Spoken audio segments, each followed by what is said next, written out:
There are certain stories in Hollywood that transcend the silver screen, stories so deeply human and profoundly moving that they remind us that behind every famous face is a person who has experienced the same joys and sorrows as the rest of us.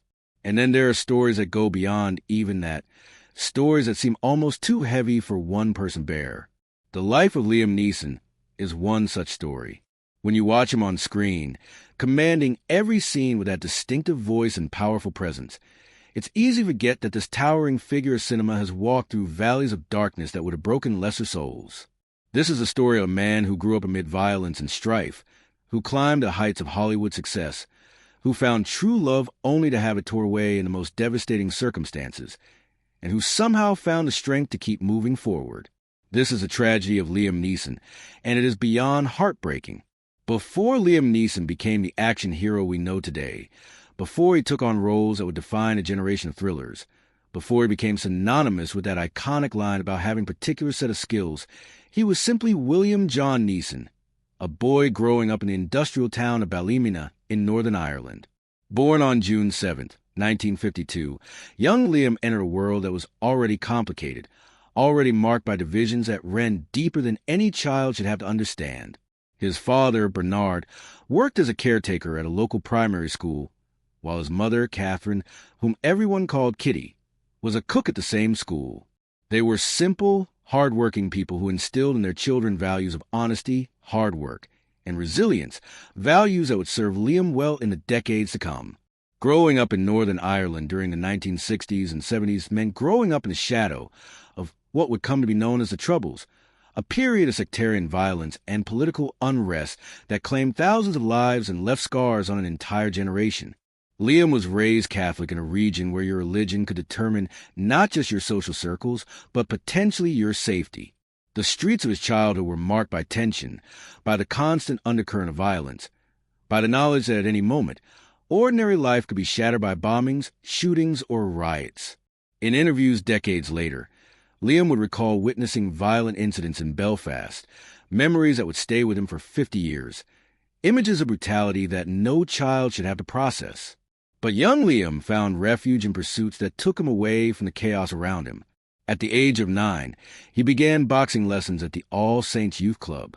For several years, boxing became his focus, his escape, and he showed real promise in the ring.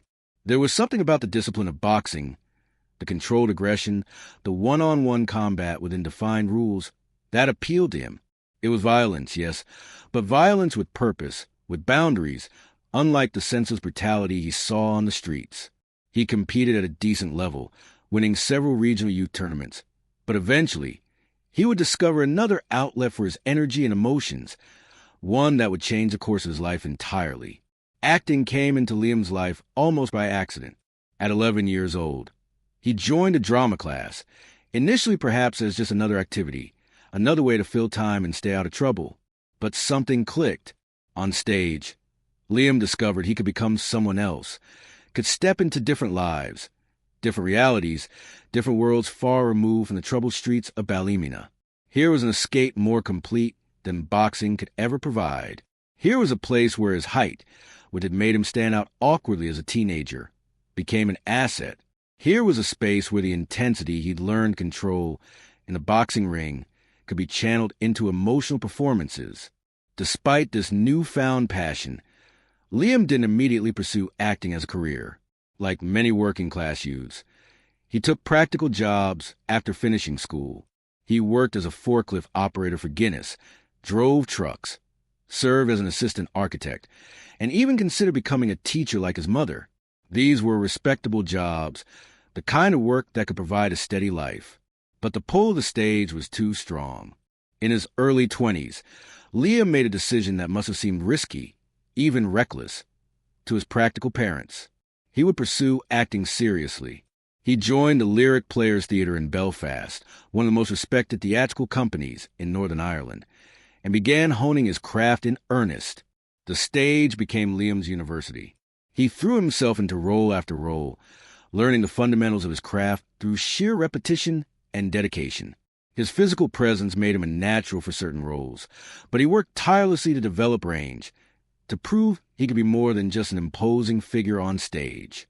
His deep, distinctive voice became one of his greatest assets, a voice that could command attention without shouting, that could convey menace or warmth with equal effectiveness. He spent years in theatrical productions throughout Ireland and Britain, earning critical respect but little fame or fortune.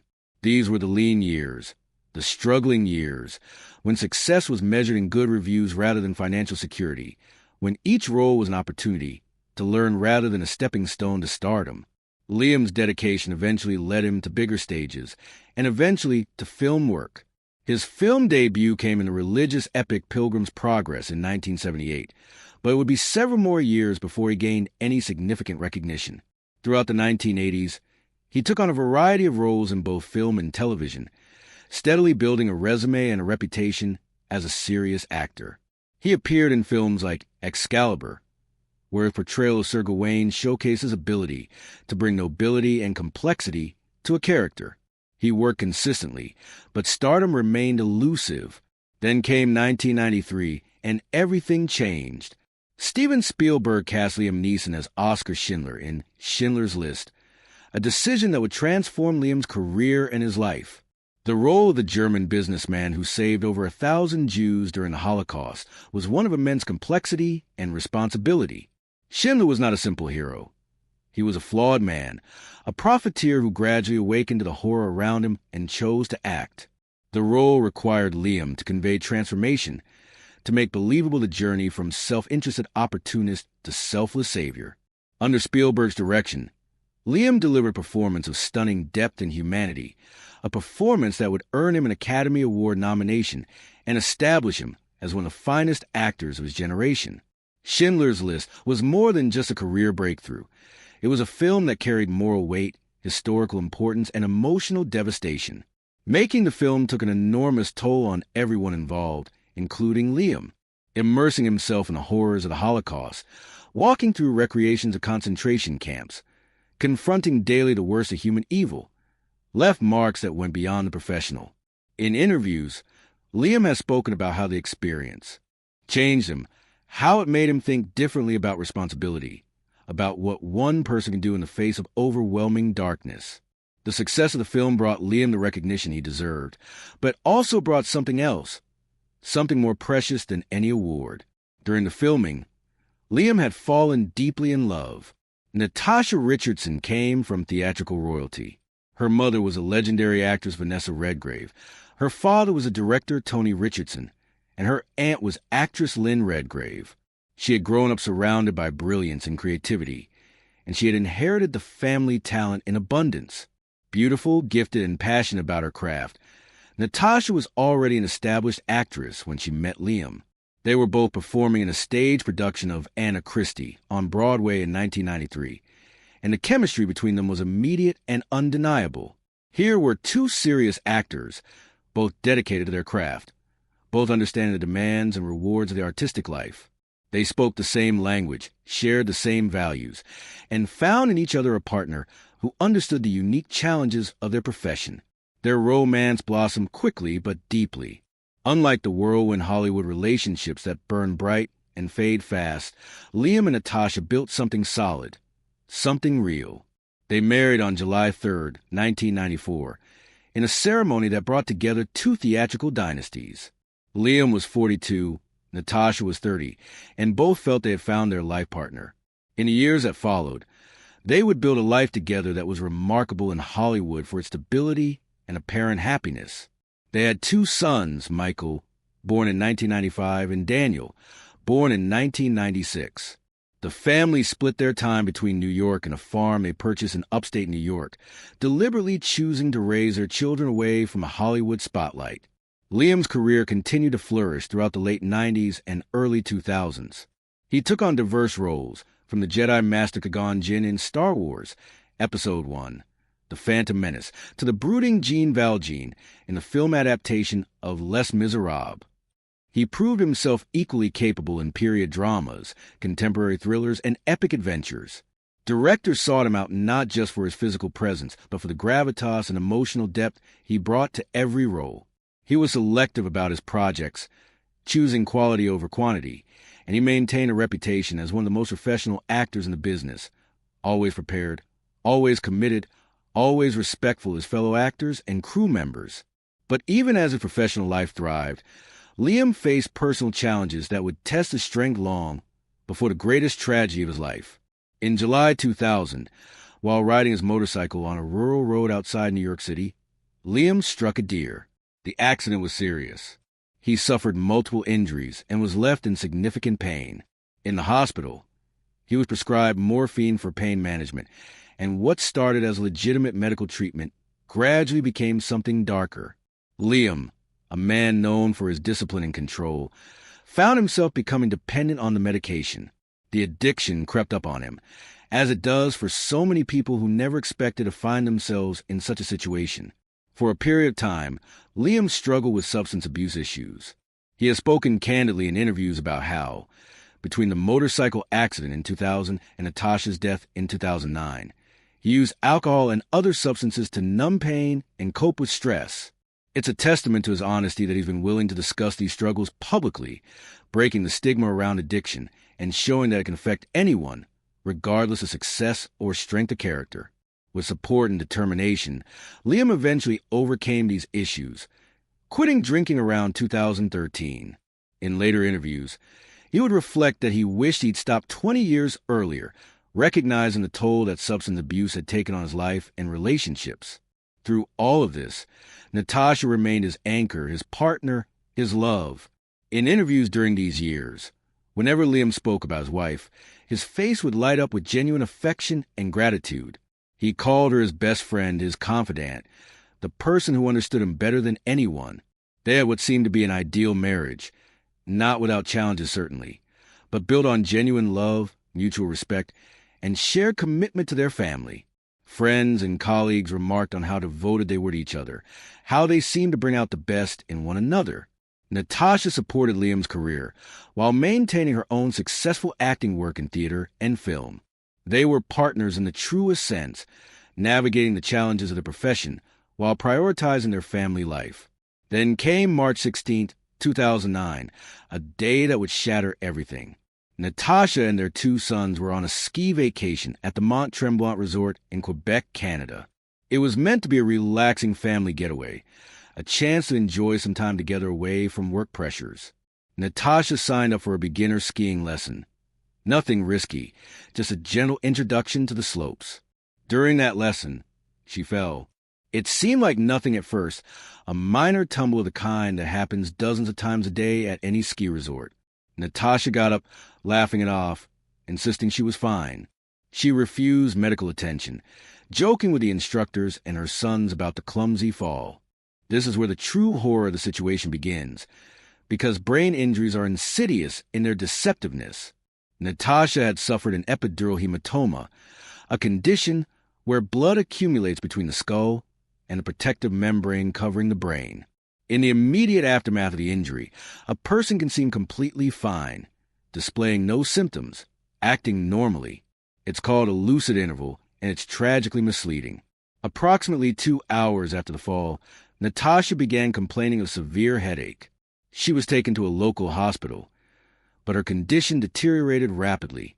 What had seemed like a minor accident revealed itself as a catastrophic brain injury. She was transferred to a larger hospital in Montreal, and then to Lenox Hill Hospital in New York City. But the damage was irreversible. Liam was in Toronto, filming a movie, when he got the call about the accident.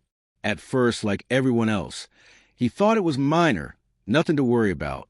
But as more calls came, as the severity of the situation became clear, he rushed to be by her side. What he found when he reached the hospital was every spouse's nightmare. Natasha was on life support, her brain function gone, kept alive only by machines. The vibrant, laughing woman he had kissed goodbye just days earlier was gone, even though her body remained. Liam faced an impossible decision, made slightly less impossible only by conversations he and Natasha had shared in the past.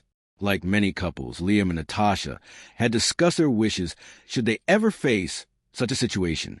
Natasha had been clear.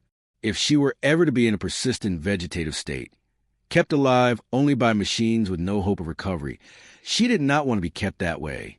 She had made Liam promise that he would not let that happen to her, that he would let her go. Now, facing the worst moment of his life, Liam had to honor that promise. With his sons, 13-year-old Michael and 12-year-old Daniel, and Natasha's mother Vanessa and sister Joey by his side, Liam made the decision to remove life support. Natasha Richardson died on March 18, 2009, at the age of 45. The official cause of death was listed as blunt impact to the head, resulting in epidural hematoma. The shock and grief that followed were overwhelming not just for the family, but for everyone who knew Natasha or had followed her career. She had been so full of life, so talented, so beloved. The randomness of it, the senselessness of it, the fact that such a minor fall could lead to such devastating consequences made it even harder to process. In a statement, the family said they were shocked and devastated by the tragic death of their beloved Natasha.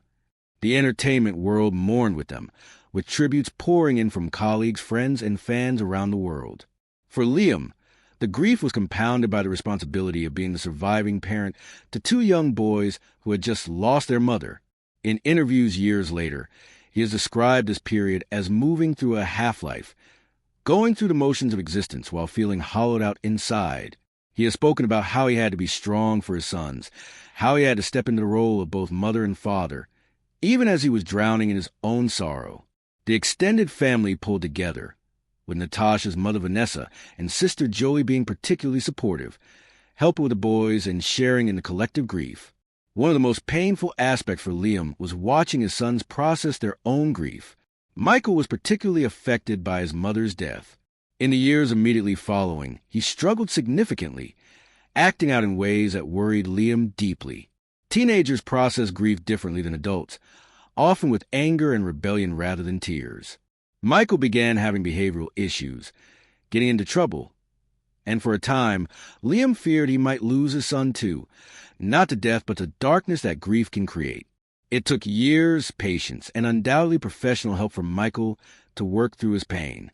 In a powerful tribute to his mother, Michael eventually changed his surname from Neeson to Richardson, his mother's maiden name, as a way of honoring her memory and keeping her name alive in the world. Liam has been remarkably open about his grief journey, speaking candidly in interviews about the process of mourning and healing.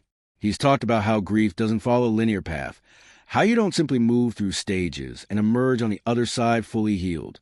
Instead, grief becomes something you carry with you, something that changes shape over time but never completely goes away.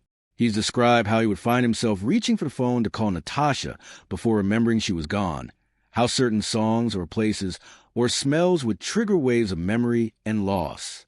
He's spoken about the guilt that survivors often feel, the irrational but powerful sense that somehow he should have been able to prevent what happened, that he should have insisted she go to the hospital immediately after fall, that he should have done something, anything, differently.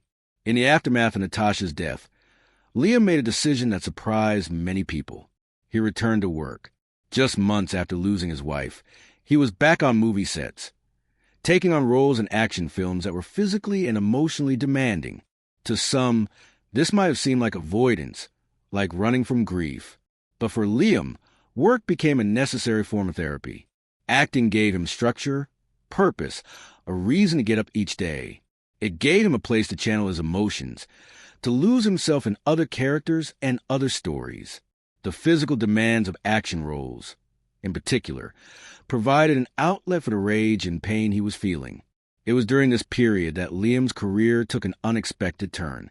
Already in his 50s when Natasha died, Liam reinvented himself as an action star, beginning with the film taken in 2008, released just before Natasha's accident.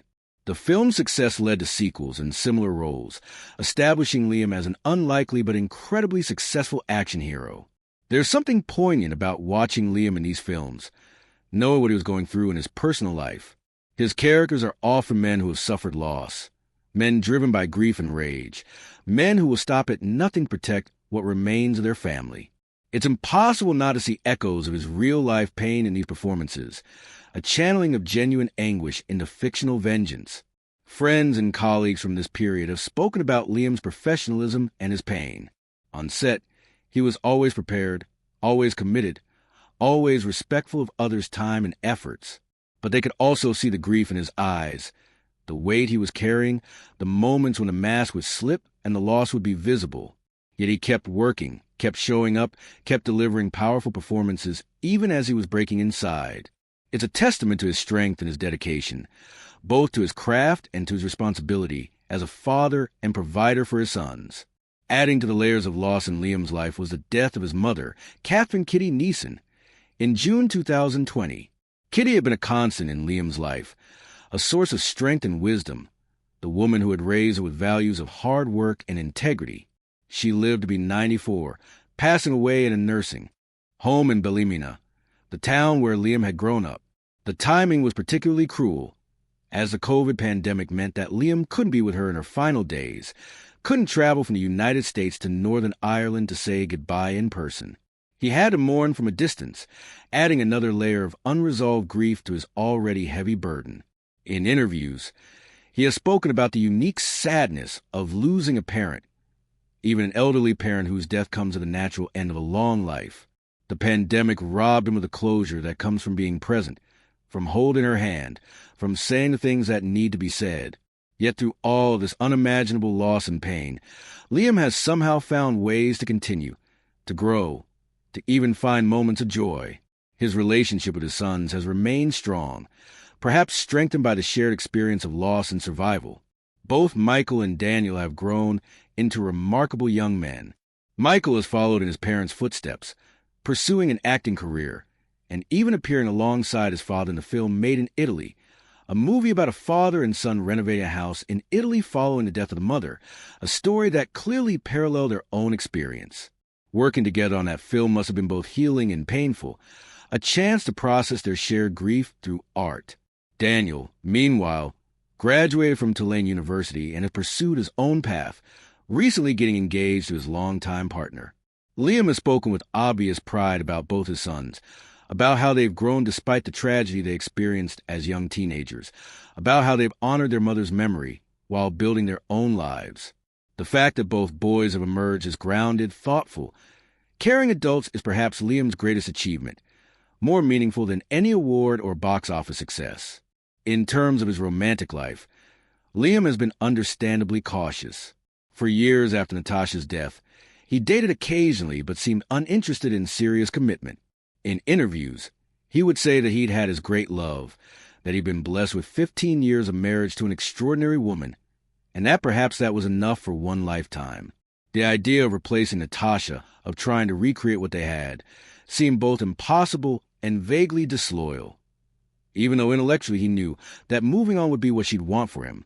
Recently, there have been reports of a relationship with actress Pamela Anderson, his co-star in the remake of The Naked Gun. In interviews promoting the film, both have been coy about the nature of their relationship, but there's an obvious warmth and affection between them. Liam has described Pamela as terrific to work with and has spoken about being madly in love with her, though the context suggests he might have been speaking about his character's feelings rather than his own. Regardless of the exact status of their relationship, what's clear is that Liam has reached a point where he can open his heart again, where he can allow himself to feel joy and connection without feeling like he's betraying Natasha's memory. Significantly, Natasha's sister Jolie has publicly given her blessing to any relationship between Liam and Pamela, saying that she loves Liam and wants him to be happy, a generous statement that speaks to the continued bond between Liam and Natasha's family.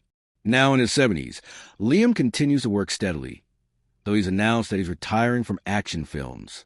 The physical demands have become too much, he says, and he doesn't want to insult audiences by having stunt doubles perform scenes that viewers believe he's doing himself. It's a decision that reflects his integrity and his understanding of the pact between actor and audience.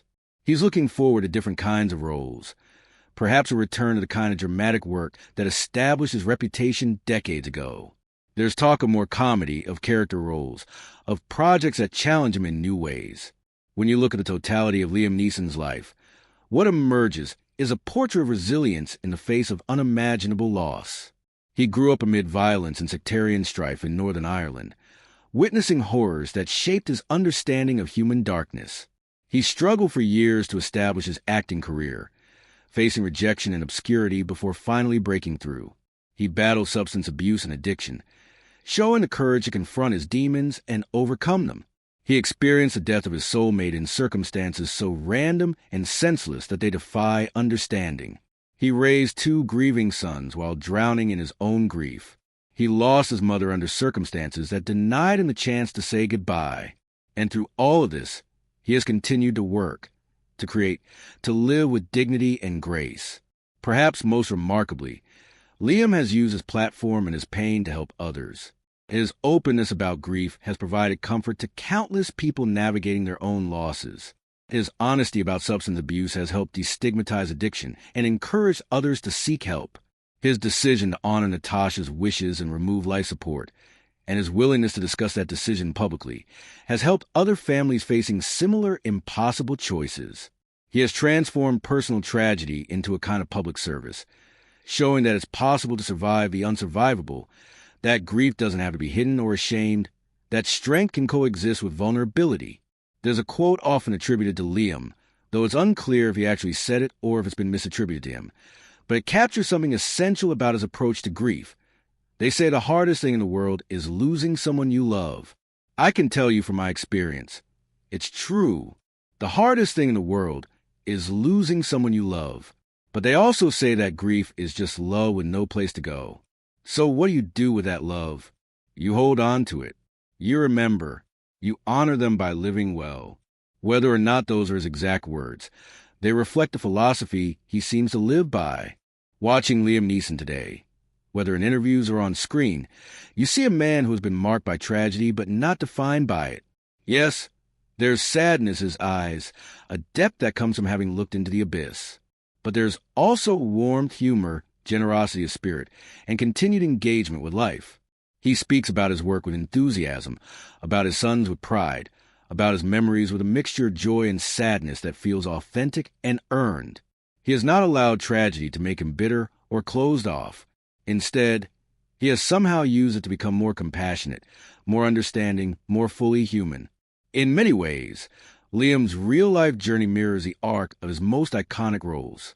Like Oscar Schindler, he has faced darkness and found within himself the capacity to do what's right even when it's impossibly hard. Like Kagan Jin, he has served as a mentor and guide, not just to his own sons, but to anyone watching his journey and drawing strength from his example. Like his action heroes, he has fought against overwhelming odds, not with physical violence, but with the quiet courage of continuing to live, to love, to work, to be present for his family. The tragedy of Liam Neeson is not just that he lost his wife in such a sudden and senseless way. It's not just that he's experienced multiple losses and struggles throughout his life. The real tragedy is that someone so good, so talented, so dedicated to his family and his craft, has had to endure so much pain. There's no fairness to it, no cosmic balance that makes sense of it. Life is random and sometimes cruel, and tragedy can strike anyone, regardless of whether they deserve it or have somehow earned it through bad behavior. Liam Neeson has lived an exemplary life in many ways, yet he has suffered losses that would have broken most people. But here's the thing about tragedy. It's only half the story. The other half is resilience, survival, the choice to keep going. And that's where Liam's story becomes not just tragic, but also inspiring. He could have given up after Natasha died. He could have retreated from public life, stopped working, raised his sons in isolation and bitterness. No one would have blamed him. Instead, he chose to continue, to work, to be present for his sons, to eventually open his heart to the possibility of new love and new joy. That choice, repeated day after day for over 15 years now, is its own form of heroism, quieter than anything he's portrayed on screen, but no less powerful. As Liam himself has noted in interviews, grief never truly goes away. It changes, it becomes less acute, but it remains. 15 years after Natasha's death, he still has moments when the loss feels fresh, when something triggers a memory and the pain rushes back. But he's also learned to live alongside that pain, to make room for both grief and joy, loss and love, memory and new experience. He's learned, as anyone who has survived profound loss learns, that you don't have to choose between honoring the past and embracing the future. That fidelity to memory doesn't require sacrificing present happiness. Looking at Liam Neeson today, you see a man in his 7th decade who has experienced more loss than many people experience in a full lifetime. You see a face marked by time and experience, eyes that have seen terrible things, a posture that carries invisible weight. But you also see someone who laughs, who engages passionately with his work, who takes pride in his son's achievements, who remains curious about the world and his craft, who can still find joy in small moments. You see, in short, a survivor, not someone who has simply endured, though he has done that, but someone who has found ways to truly live despite everything that has been taken from him. The tragedy of Liam Neeson is beyond heartbreaking. Yes, the randomness of Natasha's death, the pain of raising grieving children while drowning in his own grief, the compounding losses that have marked his life, all of it is almost too much to contemplate. But the triumph of Liam Neeson is equally powerful. He has shown us what it looks like to survive the unsurvivable, to keep going when every reason to quit is screaming at you, to choose life even when death has taken so much from you. He has shown us that strength doesn't mean not feeling pain. It means feeling the pain fully and continuing anyway. He has shown us that love doesn't end with death, that the love he shared with Natasha continues to shape his life even though she's gone. That grief is indeed just love with no place to go except into memory, into how we live, into how we honor those we've lost by living well. This is the story of Liam Neeson, a story that encompasses tragedy and triumph, loss and resilience, heartbreak and hope. It's a story that's not yet finished, that continues to unfold with each new day, each new role, each new chapter of a remarkable life. And it's a story that reminds us of something essential about the human experience, that we are all far stronger than we think we are, that we can survive things we never imagined we'd have to face, and that even in the darkest valleys, there remains a possibility of light, of love, of life continuing. The tragedy of Liam Neeson is indeed beyond heartbreaking. But the life of Liam Neeson, in all its complexity and pain and beauty, is ultimately a testament to the indomitable human spirit, to the power of love to sustain us even in death, and to the courage it takes simply to keep going. And that, more than any role he's ever played, more than any award he's ever won, is the true measure of the man,